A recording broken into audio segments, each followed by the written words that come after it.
So for you guys, you're wondering like, why was Grant Williams traded? Why was this guy who they just acquired this offseason traded so quickly? For you guys, it might be coming to the surprise that I actually changed this title, but this is embarrassing. I really like that intro. Mr. Grant Williams rubbed a lot of people the wrong way, and I understand. Look, I think this was something that we were kind of hearing as more and more time came out. For me, I think the interesting part about this story is that this is coming from Tim McMahon of ESPN, who, just like Mark Stein, Tim McMahon is probably, those two are like Dallas insiders.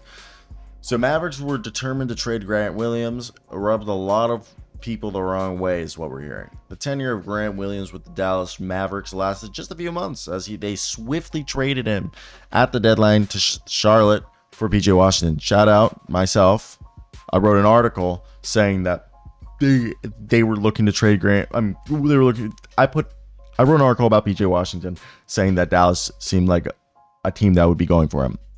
I like to say I was right. Either way, PJ Washington was traded to Dallas. Dallas sent out a 2030 pick swap to the Spurs to acquire Williams on a 4-year, $54 million sign-in trade back in the summer, and then they sent out a 2027 first-round pick along with Seth Curry to acquire Washington. And the fact that they gave up a 2030 swap for Williams and then dumped him as soon as possible, which they were determined to dump him, not just about getting PJ Washington. They wanted out of the Grant Williams business. Tim McMahon said on the Brian Windhorst podcast that he rubbed a lot of people the wrong way. He switched from Luka to Tatum's, by the way, his shoe selection. Damn. So, he was wearing Luka's and then he switched to Tatum's. Damn. That's weird.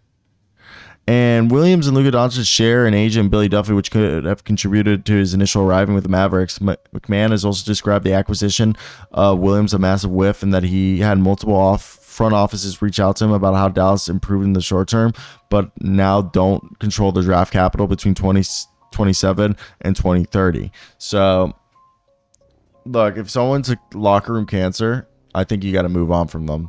That's just always been my opinion. If someone's a guy that you don't think is going to improve your locker room or just make you better, I think, yeah, get off of that money. I don't know. Maybe that's just me. I've always just thought that, like, hey, by having that idea that, I don't know, that's always where I've been like, hey, it makes sense. I'm also trying to like match this in color, and now I've made it too bright. But either way, I want to hear your guys' thoughts. I don't like the color correction I'm doing on this.